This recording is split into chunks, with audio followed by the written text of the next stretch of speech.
Hi hello అండి, this is మేఘనా Reddy. Welcome back to our channel మేఘనా టిప్స్ అండ్ బ్లాగ్స్. ఈ రోజు నేను మన ఛానల్ ద్వారా అందరికీ ఎంతో యూస్ఫుల్ అయిన ఇన్ఫర్మేషన్ని షేర్ చేయబోతున్నానండి. అదేవిధంగా సీనియర్ ఆప్థమాలజిస్ట్ ఐ డాక్టర్తో కూడా ఇంటర్వ్యూని మీతో షేర్ చేయబోతున్నానండి. పెద్దలు చెప్తూ ఉంటారు కదా, సర్వేంద్రియానం నయనం ప్రధానమని. కంటికి అంత ప్రాధాన్యత ఇస్తామండి. ఈ మధ్యకాలంలో అండి గ్లాకోమా అనే జబ్బున చాలా మంది పడుతున్నారు. అంటే గ్లాకోమా వల్ల కంటి చూపు కూడా దెబ్బతినే అవకాశం ఉందండి. కానీ మొదటి దశలో గుర్తించి అడ్వాన్స్ టెక్నాలజీతో కంటి చూపు మెరుగుపడే అవకాశాలు కూడా ఉన్నాయండి. మనకి కంటి సమస్యలు తొలగించుకోవాలి అంటే టక్కుమని గుర్తొచ్చేది వాసన ఐ కేర్ కదండి. వాసన ఐ కేర్లో అడ్వాన్స్డ్ టెక్నాలజీ ఉంటుందండి. సీనియర్ డాక్టర్స్ కూడా ఉంటారన్న సంగతి అందరికీ తెలిసిందే కదండి. అందుకే అండి ఒకసారి వాసన ఐ కేర్కి వెళ్ళి సీనియర్ డాక్టర్ గారితో ఎన్నో విషయాలు మనం తెలుసుకుందామండి. మెయిన్గా అండి ఈ మధ్యకాలంలో స్క్రీన్ అనేది ఎక్కువగా చూస్తున్నాం. స్క్రీన్ చూసినప్పుడు ఎటువంటి ప్రొటెక్షన్ అనేది మనం తీసుకోవాలి, అదే విధంగా అండి పిల్లల్లో వచ్చే శుక్లాల సమస్యకి పరిష్కారం ఉందా, అదే విధంగా మెల్లకన్ను ఇటువంటి వాటికి కూడా పరిష్కారం అనేది ఏ విధంగా ఉంటుంది, గ్లాకోమా లాంటి జబ్బులకు అడ్వాన్స్ టెక్నాలజీ ఉందా, డయాబెటిక్ వారు మనకి ఫ్రీక్వెంట్ గా టెస్ట్ అనేది చేయించుకోవాలా, ఈ విధంగా ఎన్నో సందేహాలని మనం మేడంని అడిగి తెలుసుకుందామండి. వాసన ఐ కేర్లో అండి consultant senior ophthalmologist, phaco surgeon and glaucoma specialist doctor Mythili గారిని మనం అడిగి తెలుసుకుందామండి. ఒకసారి డాక్టర్ మైథిలి గారితో మాట్లాడదాం పదండి. మేడం, సర్వేంద్రియానం నయనం ప్రధానం అన్నారు పెద్దలు.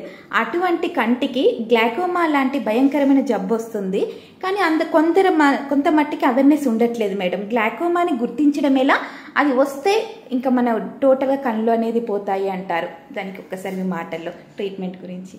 సో గ్లకోమా అనేది ఏంటి అంటే నీటి కాసులు అంటామండి. సో నార్మల్ గా బాడీలో ప్రెషర్ ఉన్నట్లే ఐలో కూడా ప్రెషర్ ఉంటుంది. దాని వల్లనే మన కన్ను స్ట్రెంత్ అనేది ఉంటది అనమాట. అది నార్మల్ గా 10 నుంచి 21 mm ఆఫ్ మెర్క్యూరీ అంటాము, అంతవరకు ఉండొచ్చు. సో జనరల్ గా ఏంటి అంటే మోర్ దాన్ 21 మిల్లీమీటర్స్ కన్నా ఎక్కువ ఉన్నప్పుడు దాన్ని మనం ఏమంటాము అంటే దానితో పాటు నరం డ్యామేజ్ అవ్వాలి, తర్వాత సరౌండింగ్ ఫీల్డ్స్ అంటాం అనమాట. ఫీల్డ్ టెస్ట్ ఒకటి చేస్తాం. సో చుట్టుపక్కల ఎలా ఉంది నరం అనేది, అంటే సైడ్ విజన్ అనేది ఆ టెస్ట్ చేస్తాము. సో ఇవన్నీ కూడా ఎఫెక్ట్ అయితే దాన్ని మనము గ్లకోమా అంటాం అనమాట. సో ఉట్టి ప్రెషర్ పెరగడం ఒకటే గ్లకోమా కాదు. ఉట్టి ప్రెషర్ పెరిగితే ఏమంటాము అని అంటే ఆక్యులర్ హైపర్ టెన్షన్ అంటాము. సో అది ఎందుకు పెరగచ్చు కొంతమందిలో అంటే నల్లగుడ్డు అనేది మందం ఉంటుంది. నార్మల్ గా 520 నుంచి 540 వరకు ఉండొచ్చు. సో నల్లగుడ్డు మందం పెరిగినప్పుడు కూడా మనకి ప్రెషర్ అనేది ఎక్కువ రికార్డింగ్ అవుతుంది. సో అందుకని దాన్ని ఆక్యులర్ హైపర్ టెన్షన్ అంటాము. ఆపరేషన్స్ లో మనకి నరం ఎఫెక్ట్ అవ్వదు, ఫీల్డ్ ఎఫెక్ట్ అవ్వదు, only that is hyper tension. So glaucoma అనేది ఏంటంటే ప్రెషర్ తో పాటు నరం డ్యామేజ్ అయ్యి ఆ నరం డ్యామేజ్ అనేది మనకు కనిపిస్తూ ఫీల్డ్ టెస్ట్ లో కూడా అబ్నార్మల్ వస్తే దాన్ని గ్లకోమా ప్రాబ్లం అంటాం. గ్లాకోమా వస్తే ఇప్పుడు ట్రీట్మెంట్స్ చాలా అందుబాటులోకి వచ్చాయి కదా. ఇప్పుడు చిన్న పిల్లల్లో కూడా వస్తుందా మేడం గ్లాకోమా? ఏజ్ అనేది డిసైడ్ చేయొచ్చు అంటారా? లేదండి, గ్లకోమా అనే దానికి ఏజ్ అనేది ఏం లేదు. కంజెనిటల్ గ్లకోమా అంటే బై బర్త్ నుంచి వస్తుంది అనమాట. సో ఇంట్రాయూటరైన్ లైఫ్ నుంచి వాళ్ళకి స్టార్ట్ అవుతుంది. సో వాళ్ళకి ఎట్లా అంటే పుట్టినప్పుడే పెద్దగా కళ్ళు ఉండటము, బ్లూ స్క్లీరా అంటాం, మనకి తెల్లగా ఉంటది కదా, ఆ స్ట్రెచ్ అయిపోవడం వల్ల అది బ్లూ కలర్ కనిపిస్తుంది అనమాట. లోపల టిష్యూ బయట కనిపిస్తుంది. సో దాన్ని బ్లూ స్క్లీరా అంటాం. అలాంటి వాటిని కంజెనిటల్ గ్లకోమా అంటాం. కొంచెం 14 years లో అట్లా వచ్చే వాటిని డెవలప్మెంటల్ గ్లకోమా అంటాం. జనరల్ గా ఏంటి అంటే మోర్ దాన్ 40 years అట్లా వచ్చేదాన్ని అడల్ట్ ఆన్సెట్ గ్లకోమా అంటాం అనమాట. అట్లా సో దాంట్లో కూడా డిఫరెంట్ ఉంటాయండి. ఓపెన్ యాంగిల్ అంటాము, యాంగిల్ క్లోజర్ అంటాము. మేడం, ఇప్పుడు ఫర్ ఎగ్జాంపుల్ ఇంట్లో ఒక ఫాదర్ కి గ్లాకోమా, మదర్ కి ఫాదర్ కి వచ్చింది, పిల్లలు కూడా గ్లాకోమా టెస్ట్ చేయించుకోవాలా, అవసరం లేదా? తప్పకుండా చేయించుకోవాలండి. సో అది ఫస్ట్ అండ్ ఫార్మోస్ట్ మేము పేషెంట్స్ కి చెప్పేది. ఎవరైనా పేషెంట్ గ్లకోమా పేషెంట్ వస్తే కంపల్సరీ ఫ్యామిలీ స్క్రీనింగ్ అనేది ఇంపార్టెంట్. సో డౌట్ వస్తుంది ఏ ఏజ్ లో చేయించుకోవాలి మేడం. సో ఏజ్ లో అంటే బేసిక్ గా ఏంటి అంటే మనకు తెలిసిన దగ్గర నుంచి చేయించుకోవడం బెటర్. అరౌండ్ 25 years 30 years ఆ ఏజ్ నుంచి చేయించుకోవడం బెటర్. బట్ రిస్క్ అనేది 40 above నుంచి స్టార్ట్ అవుతుంది, మేజర్ రిస్క్. బట్ ఖచ్చితంగా ఇమీడియట్ గా అయితే చెక్ చేయించుకోవడం బెటర్ ఆప్షన్. ఒకసారి వెళ్ళి ప్రెషర్స్ చెక్ చేయించుకుని ఇట్లా, బట్ డాక్టర్ కి మీరు చెప్పాలి మా ఇంట్లో గ్లకోమా ప్రాబ్లం ఉంది అని మెన్షన్ చేయాలి. అప్పుడు వాళ్ళు ఖచ్చితంగా ప్రెషర్ చెకప్ చేస్తారు. మేడం, మరో ప్రశ్న. ఈ మధ్య కాలంలో మేడం అసలు ఇప్పుడున్న రోజుల్లో కాలు, చెయ్యి, మన బాడీ పార్ట్స్ అసలు ఎలాగో మొబైల్ ఫోన్ కూడా అలా అయిపోయింది, అవాయిడ్ చేయలేని పరిస్థితి అన్నమాట.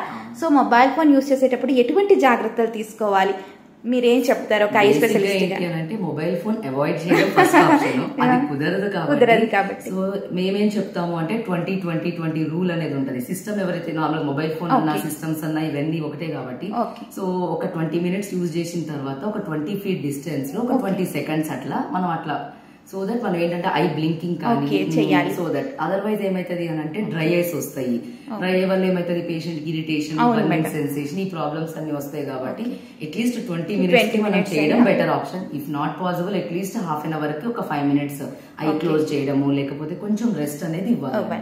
మేడం అది ఒక చిన్నది అపోహన, మరి నిజమా తెలియదు మేడం. ఇది పెద్దవాళ్ళు చెప్తుంటారు చీమలు తింటే కళ్ళు బాగా కనిపిస్తాయని. తినమంటారా మేడం చీమలు? ఒక సీనియర్ ఆప్థమాలజిస్ట్ గా మీరు ఇది స్టేట్మెంట్ కి ఏమంటారు, చీమలు తింటే అనేదాన్ని?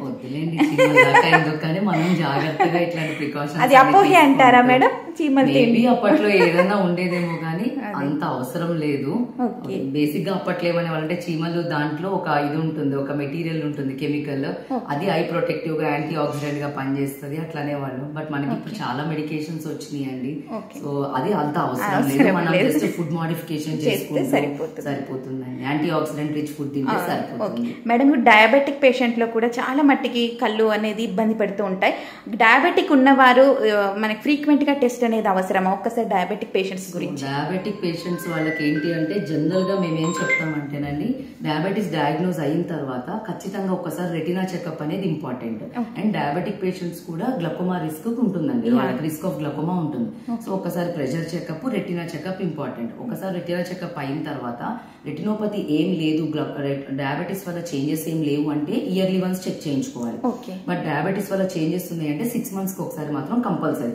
బట్ 6 months కి ఒకసారి డ్రాప్స్ వేసి డైలేటెడ్ ఫండస్ ఎగ్జామినేషన్ అంటాం, తప్పకుండా అది చేయించుకోవాలి every diabetic patient and hyper tensive patient. Madam ఇప్పుడు శుక్లాలకి ఆపరేషన్స్ చేస్తున్నారు, పిల్లల్లో కూడా శుక్లాలు వస్తున్నాయి మేడం. ఇన్ కేస్ అలా వస్తే భయపడాల్సిన పరిస్థితుల్లో ఉన్నామా? అడ్వాన్స్ టెక్నాలజీ వచ్చిందా మేడం పిల్లలు? అండి గ్లకోమా ఎట్లను శుక్లం కూడా సేమ్ కంజెనిటల్ గా రావచ్చండి, డెవలప్మెంటల్ గా రావచ్చు. బట్ దాంట్లో ఏంటంటే ఇమీడియట్ గా సర్జరీ అనేది చాలా ఇంపార్టెంట్. ఎందుకు అని అంటే మనకు ఒక ఐ విజన్ లేదనుకోండి, చిన్న చిన్నగా ఏమైతుంది అంటే వాళ్ళకి ఐ కనిపించక పక్కకి వెళ్ళిపోతూ ఉంటుంది, మెల్లకన్ను వచ్చేస్తుంది. సో మెల్లకన్ను వల్ల కూడా విజన్ తగ్గే ఛాన్స్ ఎక్కువ ఉంటది అనమాట. సో అందుకని బేసిక్ గా ఏంటంటే మనం ఖచ్చితంగా శుక్లం ఉన్నప్పుడు దాన్ని క్లీన్ చేసుకోవడం. ఇమీడియట్ గా ఇదివరకు ఏం చేసేవాళ్ళు అంటే జస్ట్ లెన్స్ తీసేసేవాళ్ళు, బట్ లెన్స్ తీసి శుక్లం ఆపరేషన్ అయిన తర్వాత లెన్స్ వేయడం కూడా ఒక బెటర్ ఆప్షన్. బట్ మనము అది తీయించేసుకోవాలండి, తీయించుకుని అట్లీస్ట్ గ్లాసెస్ అన్నా పెట్టుకోవాలి వాళ్ళు in case not suitable for lens అంటే. బట్ అట్లా ఏం లేదు, ఇప్పుడు డేస్ లో మనకి ఆ టైప్ ఆఫ్ లెన్సెస్ ఆ కరెక్షన్ మనకి అవైలబుల్ ఉంది. సో దట్ మనం టెన్షన్ పడాల్సిన అవసరం లేదు. బట్ ఇమీడియట్ గా డాక్టర్ కన్సల్టేషన్ అవ్వాల్సింది. మెల్లకన్ను ఉన్నా కూడా అంతేనా మేడం? ఇప్పుడు మెల్లకన్ను అంటే చాలా మంది అనుకుంటారు, కొంతమంది ఇప్పటికి కూడా కొన్ని ప్రాంతాల్లో మెల్లకన్ను అదృష్టం అని చెప్పేసి భావిస్తారు.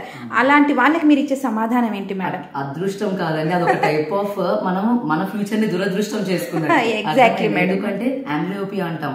మెల్లకన్ను అంటే ఇప్పుడు కన్ను ఒకటి పక్కకి వెళ్ళిపోయింది, ఒక రేస్ ఇట్లా పడుతుంది, ఒక రేస్ ఏమో ఇట్లా. సో 2 డబుల్ రేస్ పడినప్పుడు విజన్ తగ్గిపోతూ ఉంటది అనమాట. సో మన బ్రెయిన్ ఏంటి అంటే 2 ఐస్ నుంచి వెళ్లి బ్రెయిన్ లో యునైట్ అయిపోతాయి అనమాట. ఈ ఇమేజ్ ఆ ఇమేజ్ కొలిజన్ అవుతుంది అని. సో ఎప్పుడైతే అట్లా అవ్వలేదో ఆ ఏమైతుంది, బ్రెయిన్ ఏమైతుంది, ఏ పని చేయట్లేదు అని చిన్నగా స్క్వింట్ రావడము. స్క్వింట్ వచ్చిన వాళ్ళకి ఏమైతుంది అని అంటే విజన్ తగ్గిపోవడం, ఆంబ్లియోపియా రావడం. ఒక్కసారి మనకి ఆంబ్లియోపియా అనే ప్రాబ్లం వచ్చిందంటే అది పర్మనెంట్ అనమాట. సో మళ్ళీ తర్వాత ఈవెన్ సో ఇమీడియట్ గా మనం కన్సల్ట్ అయ్యి దాన్ని కరెక్ట్ చేసుకుని కొంచెం ఏదైనా విజన్ లాస్ ఉంటే మనం దానికి ఎక్సర్సైజ్ చెప్పొచ్చు, ప్యాచింగ్ టెస్ట్ అంటాం. సో ఒక ఐ క్లోజ్ చేసి ఓన్లీ ఐనే half an hour 1 hour read చేయమంటాం near vision. So that eye strength పెంచుతాం. సో ఈ మధ్యలో మనకి బైనాక్స్ ట్రీట్మెంట్ అనేది కూడా వచ్చింది అనమాట. సో అవి ఏంటంటే మన computer exercises. So every week కి వాళ్ళు మనకి ఒక టెస్ట్ అనేది ఇస్తారు, మన ఇంప్రూవ్మెంట్ ఎట్లా ఉందనేది చూస్తారు. సో దట్ మనం ఆ విజన్ అనేది పర్మనెంట్ చేయక్కర్లేదు, లాస్ అనేది. సో మనం ఇమీడియట్ గా రీగెయిన్ చేసుకోవచ్చు. సో మనం as early as possible cataract ఉన్నా, గ్లకోమా ఉన్నా, స్క్వింట్ ఉన్నా ఇమీడియట్ గా డాక్టర్ ని కన్సల్ట్ అయ్యి యాజ్ ఎర్లీ యాజ్ పాసిబుల్ మనం యూజ్ చేసుకోవడమే best option for the future. Okay madam, కొంతమంది పేరెంట్స్ లో పిల్లలు వినకపోతే 0 power గ్లాసెస్ కొని పెట్టేస్తున్నాం, ప్రొటెక్షన్ ఉన్నట్టే అని ఫీల్ అయిపోతున్నారు. అటువంటి వారికి ఎలా మేడం? ఇప్పుడు మీరు కరెక్ట్ గా చెప్పాల్సిన సమాధానం ఏంటంటారు? లైక్ 0 power గ్లాసెస్ పెట్టుకుంటే ఇంకా అంత సైట్ రాదా, మనం చూసేయొచ్చా? అట్లా ఏం లేదు. 0 power గ్లాసెస్ పెట్టుకున్నట్టు యాక్చువల్ గా యాంటీ రిఫ్లెక్షన్ అని ఉంటదండి, అది లిమిటెడ్ లైక్ కొంచెం ప్రొటెక్టివ్, బట్ నాట్ చెప్పి మనం 100% కంప్లీట్ మన మొబైల్స్ చూస్తామంటే అవ్వదు అనమాట. ఎక్కువ అవుట్డోర్ యాక్టివిటీస్ ప్రిఫర్ చేయాలండి ఇండోర్ కన్నా. But if they want indoor అయితే కొంచెం watching TV is better option. Madam చాలా మంది కంట్లో నలుసు పడితే గబగబా రబ్ చేస్తూ ఉంటారు. ఈ రబ్ చేయడం అనేది అది కంటికి ఇబ్బంది? ఒక్కసారి మీరు చెప్పండి. యాక్చువల్ గా నల్లగుడ్డు అనేది చాలా మందం తక్కువ ఉంటది. మనం ఎప్పుడైతే రబ్ చేస్తామో నల్ల పాప పైన చెదిరిపోతుంది. చెదిరిపోయినప్పుడు మనకు కంటిన్యూస్ గా వాటర్ రావడము, లైట్ చూడనివ్వలేకపోవడం, ఈ ప్రాబ్లమ్స్ అన్ని ఉంటాయి. ఏదైనా పడినప్పుడు వెంటనే డాక్టర్ ని కన్సల్ట్ చేయాలి. కొంతమంది ఏం చేస్తారు, వాళ్ళకి ఏదో చేతికి దొరికింది కదని హ్యాండ్ తో ట్రై చేయడము, ఏదో ఒక ట్రై. ఈ వేపకాయలు కూడా వేస్తారు మేడం, వాటి వల్ల కూడా ఇన్ఫెక్షన్స్ ప్రమాదం. అవునండి, అది కూడా వేయద్దు. డైరెక్ట్ గా డాక్టర్ ని కన్సల్ట్ చేసి యాంటీబయాటిక్ డ్రాప్స్ ఒక 1 వీక్ యూజ్ చేస్తే సరిపోతుందండి. మేడం ఇప్పుడు రెటీనా ఇప్పుడు మనకి డెవలప్ అవ్వాలన్నా కూడా ఎటువంటి ఫుడ్ తీసుకోవాలి అని చెప్తుంటే? అంటే బేసిక్ గా ఏంటి అంటే విటమిన్ ఏ రిచ్ ఫుడ్ అంటాము. మనకి దీంట్లో అయితే carrots, papaya, mango, leafy vegetables. Actual గా నాన్ వెజ్ తినే వాళ్ళకి ఇంకా బెటర్ ఆప్షన్ ఉంటుంది అనమాట. ఫిష్ అనేది ఇంపార్టెంట్ అండి. తర్వాత లివర్ ఉంటుంది కదా, వాటిలో లివర్ అనేది ఇంపార్టెంట్. సో ఇవన్నీ విటమిన్ ఏ రిచ్ ఫుడ్ అనమాట. ఇవన్నీ సో రెగ్యులర్ గా ఇవన్నీ తీసుకోవడం బెటర్. మిల్క్, ఎగ్స్ అవన్నీ పేషెంట్స్ అందరికి అట్లనే చెప్తాము. రెగ్యులర్ గా మిల్క్ ఇవ్వండి, ఎగ్స్ తీసుకోండి. లీఫీ వెజిటేబుల్ అంటే మనం తక్కువ ఆకుకూర వేసి ఎక్కువ పప్పు వేయడం కాదు, తక్కువ పప్పు వేసి ఆకుకూర ఎక్కువ పెట్టాలి పిల్లలకి. అప్పుడు వాళ్ళకి ఏంటంటే ఇప్పుడు ఆల్రెడీ మనకున్న వెజిటేబుల్స్ లో సగం కల్తీవే ఉంటుంది. మంచిగా వాష్ చేయాలండి ఆ వెజిటేబుల్స్ తినే ముందు కూడా చేసి వాళ్ళకి పిల్లలకి అట్లా ఇస్తుంటే చిన్నప్పటి నుంచి కూడా. సో దట్ వాళ్ళకి ఏంటి అని అంటే కొంచెం విటమిన్ ఏ అనేది ఎక్కువ వస్తుంది కాబట్టి బాడీకి, ఐకి ప్రొటెక్షన్ ఉంటుంది. మేడం ఇప్పుడు వాసన్ ఐ కేర్ కి అంటే ఒక బ్రాండ్ ఉంది, ఆప్థమాలజీకి సీనియర్ డాక్టర్స్ ఉంటారు. మేడం వాసన్ ఐ కేర్ లో ఎటువంటి అడ్వాన్స్డ్ టెక్నాలజీ ట్రీట్మెంట్ పేషెంట్స్ కి అందుబాటులో ఉంది? ఒక్కసారి మీ మాట. యాజ్ ఏ గ్లకోమా స్పెషలిస్ట్ అయితే కంప్లీట్ గ్లకోమా ట్రీట్మెంట్ అంతా అందిస్తామండి. అండ్ రిఫ్రాక్టివ్ సర్జరీ అంటాం. బేసిక్ గా మనం ఏంటి అని అంటే ఇప్పుడు గ్లాసెస్ ఉంటాయి, సో గ్లాసెస్ తీసేయాలి అంటారు పిల్లలు, మాకు ఇష్టం లేదు గ్లాసెస్ పెట్టుకోవడం. సో వాళ్ళకి రిఫ్రాక్టివ్ సర్జరీ అంటామండి. లాసిక్ అంటాము, స్మైల్ అంటాము, కాంటూరా అని వచ్చింది. సో ఇవన్నీ అంటే అడ్వాన్స్డ్ ట్రీట్మెంట్స్ అనమాట. సో దట్ వాళ్ళకి మళ్ళీ ఫ్యూచర్ లో గ్లాసెస్ అవసరం లేదు. అండ్ అంబ్లియోపీ అని చెప్పాను, కొత్తగా బైనాక్స్ ట్రీట్మెంట్, అది కూడా మేము అవైలబుల్ ఉంది. సో దానివల్ల అడ్వాన్స్ లైక్ ఆ బైనాక్స్ ట్రీట్మెంట్ తీసుకొని మళ్ళీ విజన్ నార్మల్ అయిన వాళ్ళు కూడా ఉన్నారు వాసనలో. సో అదొక ట్రీట్మెంట్, అడ్వాన్స్ ట్రీట్మెంట్. అండ్ రెటీనాకి సంబంధించిన అన్ని సర్జరీస్ అయితే ఇంజెక్షన్, క్యాటరాక్ట్ ఇంకా రొటీన్. క్యాటరాక్ట్ లో different types of intraocular lenses including మల్టీఫోకల్సే కాదండి, ట్రైఫోకల్స్ వేస్తున్నాము. ట్రైఫోకల్ తర్వాత ఇంటర్మీడియట్ విజన్ వచ్చే ట్రైఫోకల్స్ ఉంటాయండి, అవి కూడా మనం యూజ్ చేస్తున్నాం అనమాట. వివిటీ లెన్స్ అంటాము, అదొకటి. ప్యూర్ సి అని కొత్తగా వచ్చిందండి. సో అవి ఏంటంటే పేషెంట్ కి డిస్టెన్స్ తో పాటు ఇంటర్మీడియట్ వరకు అంటే అబౌట్ 50 సెంటీమీటర్స్ వరకు కవర్ అయిపోతుంది. ఏమైతుందంటే మల్టీ ఫోకల్ లో మనకి రింగ్స్ లాంటివి వచ్చి పేషెంట్ కొంచెం గ్లేర్ కంప్లైంట్ చేయడం అవన్నీ ఉంటాయి. బట్ దీంట్లో ప్యూర్ సి ఐఓఎల్ వీటిలో అయితే ఆ ప్రాబ్లమ్స్ కూడా, ఎందుకంటే వాటికి రింగ్ సిస్టమ్ అనేది లేదనమాట లెన్స్ మీద. So that patient is more comfortable అనమాట అది. సో ఆ అడ్వాన్స్ టెక్నాలజీ రెటీనాకి సంబంధించిన అన్ని అడ్వాన్స్డ్ ప్రొసీజర్స్ అన్ని చేస్తాం. ఈవెన్ ఆక్యులోప్లాస్టీ కూడా మనకి వాసన్లో అందుబాటులో ఉంది. మేడం లాస్ట్ లో ఒక ప్రశ్న ఏంటి అంటే, మీరు ఇప్పుడు గ్లాసెస్ రాయగానే పేషెంట్స్ ఇచ్చే సమాధానం ఏంటంటే, మేడం ఏదైనా వర్క్ చేసినప్పుడే చదువుకున్నప్పుడే పెడితే సరిపోతుందా, ఎప్పుడు పెట్టాలా అని అడుగుతారు. ఈ చదువుకున్నప్పుడు రీడింగ్ చేసినప్పుడే పెట్టి ఆ తర్వాత పెట్టకపోవడం వల్ల పాయింట్ ఇంక్రీజ్ అవుతుందా, అసలు ఏది కరెక్ట్ మేడం? సో జనరల్ గా ఏంటంటే మేము పవర్ చూస్తామండి. 0.25, 0.5 అట్లా ఉందనుకోండి. Patient age is also important. కొంచెం పెద్ద ఏజ్ 30, 40 అట్లా ఉన్నారు అనుకోండి, 0.5 పవర్ అనేది నెగ్లిజిబుల్. జనరల్ గా చెప్పాలి, ఒక 1 ఐకి వచ్చింది అనుకోండి, అది కూడా అది నెగ్లిజిబుల్. సో వాళ్ళకి ఏం చెప్తాము అని అంటే, జస్ట్ మీరు వర్కింగ్ టైమ్ లో యూజ్ చేసుకోండి, అది కూడా సిస్టమ్ వర్క్ ఎక్కువ ఉంది వాళ్ళకి చెప్తాము. బట్ హౌస్ హోల్డ్ వర్కర్స్ ఒక 0.5 పవర్ 1 ఐలో ఉంటే పర్వాలేదమ్మా, అవసరం. స్టూడెంట్స్ అయితే కంపల్సరీ యూజ్ చేయడం బెటర్, ఎస్పెషల్ గా ఈ రోజుల్లో. ఎందుకంటే వాళ్ళు అవాయిడ్ చేయరు, మొబైల్స్ యూజ్ చేస్తారు. సో ఖచ్చితంగా పెట్టమనే చెప్తామండి పిల్లలకైతే. మార్నింగ్ నుంచి నైట్ వరకు తీయద్దు. దట్టు యాంటీ రిఫ్లెక్షన్ యూజ్ చేసుకోమని చెప్తాము పిల్లలకి. అండ్ రీసెంట్ గా మయోకేర్ అని వచ్చిందండి మనకి. ఎవరికైతే రిఫ్రాక్టివ్ ఎర్రర్ పెరుగుతుంది అనుకోండి, సపోజ్ ఒక విజిట్ లో -1 వచ్చింది, నెక్స్ట్ విజిట్ లో పవర్ పెరుగుతుంది అనుకోండి, సో వాళ్ళకి ఏంటి అంటే మయోకేర్ అనేది ఉందండి. సో మనకు లెన్సెస్ కూడా అవైలబుల్ ఉన్నాయి. దానికి ఏంటి అంటే రింగ్స్ ఉంటాయి, రింగ్ సిస్టమ్ ఉంటుంది. సో జనరల్ గా మనం పెట్టే గ్లాస్ ఏమైతుంది అంటే, ఓకే మేడం, సో ఇక్కడ మనం ఇట్లా ఉంటుందండి మనకి, కార్నియా అంటాము. సో జనరల్ గా మనం స్పెక్టకిల్ బయట నుంచి పెడతాం కదా, సో ఆ రేస్ అనేవి లోపలికి వెళ్ళిపోయి డైరెక్ట్ గా రెటినా టచ్ అవుతాయి నార్మల్ గా. బట్ ఈ సరౌండింగ్ రేస్ అనేవి ఏమైతాయి అంటేనండి, దే ఆర్ గోయింగ్ బ్యాక్ అనమాట. సో ఈ బ్యాక్ వెళ్ళిన రేస్ ఏమైతాయి అంటే ఐని స్టిమ్యులేట్ చేసి ఇంకా పవర్ ని పెంచడానికి ట్రై చేస్తున్నాయి. సో ఈ మయోకేర్ లో ఏమైతుంది అంటే పెరిఫరల్ డీఫోకసింగ్ అంటాము. సో ఈ రేస్ ఏవైతే ఫోకస్ అవుతున్నాయో వాటన్నిటిని డీఫోకస్ చేసి రెటినా మీదే ఫోకస్ అయ్యేటట్టు చేస్తుంది. సో దట్ పేషెంట్ కి పవర్ అనేది ఎక్కువ పెరగట్లేదు. సపోజ్ -1, -1.5 పెరిగే ఓన్లీ 0.5 పెరుగుతుంది. సో 3 years పవర్ పెరిగేది మనకి 1 year అవాయిడ్ చేస్తున్నాం అంటే బెటర్ ఆప్షన్. సో మయోకేర్ అనేది చాలా బెస్ట్, వాసన్లో మనకి అందుబాటులో ఉంది, ఉన్నాయండి అవి. సో జైస్ లో అవైలబుల్ ఉన్నాయి. అట్లా డిఫరెంట్ కంపెనీస్ ఎసిలార్ అంటాం, స్టెల్లెస్ట్ అంటాము. సో వాటిల్లో మనకి అవైలబుల్ ఉన్నాయండి అవి. సో దట్ మనకి ఏంటంటే ఆ లెన్సెస్ మనం ఆ గ్లాసెస్ కూడా ఎక్కువ ప్రిస్క్రైబ్ చేస్తున్నాం పేషెంట్స్ కి అట్లా. అండ్ 20-20-20 రూల్ కంపల్సరీ పిల్లలకి చెప్తాం అన్నమాట. కాంటాక్ట్ లెన్స్ అనేది మనం పెట్టినప్పుడు ఫస్ట్ మనం గుర్తుంచుకోవాల్సింది కేర్ అండి, I care as well as contact lens care. So contact lens పెట్టుకునే ముందు మనం హ్యాండ్ వాష్ మంచిగా చేసుకోవాలి. ఆ సొల్యూషన్ అనేది చాలా క్లీన్ గా ఉండాలి. అండ్ ఎవ్రీడే రిమూవ్ చేసి కాంటాక్ట్ లెన్స్ దానిలో పెట్టి మంచిగా మనం ఆ క్యాప్ ని కంప్లీట్ గా టైట్ గా క్లోజ్ చేయాలి. సో ఫస్ట్ పాయింట్ అది కంప్లీట్ గా మనం కేర్ అనేది తీసుకోలేదు అనుకోండి, నెక్స్ట్ మనకి ఏమైతుంది అంటే కార్నియల్ ప్రాబ్లమ్స్ అన్నమాట. కార్నియా అంటే నల్లగుడ్డుకి ఇన్ఫెక్షన్స్ వచ్చే ఛాన్స్ ఎక్కువగా ఉంటుంది. సో ఫస్ట్ పాయింట్ పేషెంట్ అది అడుగుతాం, మీకు అంత టైం ఉందా అని కేర్ తీసుకునేది. బట్ కేర్ తీసుకున్న తర్వాత కూడా వాళ్ళు ఏంటి అంటే మనం పెట్టుకున్న తర్వాత అప్పర్ లిడ్ కి టచ్ అవుతూ ఉంటుంది అనమాట, ఊరికి రిపీటెడ్ గా రబ్బింగ్ చేస్తూ ఉంటుంది. సో కొంతమందికి ఏంటంటే జైంట్ ప్యాపిలరీ కంజంక్టివైటిస్ అంటాం, లాంగ్ టర్మ్ గా యూజ్ చేసే వాళ్ళకి ఏమైతుంది అంటే ఎలర్జీ ప్రాబ్లమ్స్ వస్తాయి. సో మేడం పర్మనెంట్ గానే పెడుతుంటారు కదా, వారికి కూడా ఇవే రూల్స్ అప్లికేబుల్, లైక్ స్విమ్మింగ్ చేయకూడదు.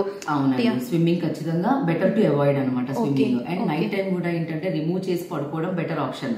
మనకి నైట్ టైం వేర్ చేసే కాంటాక్ట్ లెన్స్ వచ్చినాయి, బట్ ఏంటి అంటే మనం రిమూవ్ చేసి నెక్స్ట్ డే మార్నింగ్ పెట్టుకోవడం బెటర్ ఆప్షన్ అట్లా. మేడం కంప్లీట్ గా అందులోనే ఉండే లెన్సెస్ కూడా మనకి పెడుతున్నారు కదా, క్యాటరాక్ట్ ఆపరేషన్. ఓకే, ఆపరేషన్ వాళ్ళు కూడా ఈ విధంగానే ఉంటుంది. అట్లే ఉండదు, వాళ్ళు ఏదైనా చేసుకో, ఎందుకంటే ఐ లోపల మనం ఇన్సర్ట్ చేసేస్తాం, అయిపోతుంది. 1 month తర్వాత కేర్ఫుల్ గా వాళ్ళు ఏదైనా చేసుకోవచ్చు అండి. జనరల్ గా 2 weeks అని చెప్తాం, బట్ బెటర్ 1 month వరకు కేర్ఫుల్ గా ఉండటం better option. Okay madam, thank you so much madam. ఇంత బిజీలో కూడా మా సబ్స్క్రైబర్స్కి ఎన్నో డౌట్స్ క్లియర్ చేశారు, అదేవిధంగా ఎంతో అవేర్నెస్ ఇచ్చారు madam. Thank you so much. Madam పేషెంట్స్ని చాలా కేర్గా చూసుకుంటుందండి, ప్రాబ్లమ్ని కూడా కరెక్ట్గా డయాగ్నోస్ చేస్తారండి. వాసన్ ఐ కేర్లో అడ్వాన్స్ టెక్నాలజీ. విన్నారు కదండి, డాక్టర్ మైథిలి గారు మనకు ఎన్నో విషయాలు షేర్ చేశారండి. అదేవిధంగా ఎంతో అవేర్నెస్ని కూడా మనకి ఇచ్చారనమాట. ప్రతి దాని మీద ఇప్పుడు చూడండి, గ్లాసెస్ కూడా ఎలా పెట్టుకోవాలి, లెన్సెస్ ప్రొటెక్షన్ కూడా ఏ విధంగా తీసుకోవాలి అని ఎన్నో క్లారిటీ ఇచ్చిందండి మేడం. మీరు కూడా అండి డాక్టర్ మైథిలి గారిని కన్సల్ట్ అవ్వాలంటే నేను స్క్రీన్ పైన at the same time comment సెక్షన్లో కూడా డిస్క్రిప్షన్ బాక్స్లో కూడా వాసన్ ఐ కేర్ నేను అడ్రస్ అనేది ప్రొవైడ్ చేస్తానండి. Vasan I care hospital number కూడా ప్రొవైడ్ చేస్తాను. డాక్టర్ మైథిలి గారి అపాయింట్మెంట్ కావాలి అనుకునేవారు కాంటాక్ట్ అయితే మేడం అపాయింట్మెంట్ అనేది ఇస్తారు అనమాట. వాసన్ ఐ కేర్ అండి హన్మకొండ, హైదరాబాద్, కరీంనగర్ లో బ్రాంచెస్ ఉన్నాయి అనమాట. డాక్టర్ మైథిలి గారు మాత్రం కరీంనగర్ బ్రాంచ్ లో ఉంటారండి. నేను మీకు స్క్రీన్ పైన మళ్ళీ నెంబర్ అనేది డిస్ప్లే చేస్తాను. మేడం అపాయింట్మెంట్ తీసుకొని ఎవరైనా ఇటువంటి సమస్యలు ఉంటే పరిష్కారం తీసుకోవచ్చండి. మైథిలి గారండి చాలా ఫ్రెండ్లీగా, చాలా ఓపిక్ గా పేషెంట్స్ కి చాలా క్లియర్ గా ఎక్స్ప్లెయిన్ చేయడం జరుగుతుందండి. మైథిలి మేడం ఓపీకి వెళ్ళిన పేషెంట్ ని అడిగితే మాత్రం చాలా మాకు అన్ని డౌట్స్ క్లియర్ అయిపోయాయి అని హ్యాపీగా వస్తారు అనమాట. మీకు కూడా ఎలాంటి సమస్యలు ఉన్నా కూడా డాక్టర్ మైథిలి గారిని తప్పకుండా మీరు కన్సల్ట్ అవ్వండి. ఇలాంటి ఎన్నో ఇంట్రెస్టింగ్ టాపిక్స్ కోసం మన ఛానల్ని సబ్స్క్రైబ్ చేయడం మర్చిపోవద్దండి. మరో ఇంట్రెస్టింగ్ టాపిక్తో మళ్ళీ నేను ముందుకు వస్తాను. By by.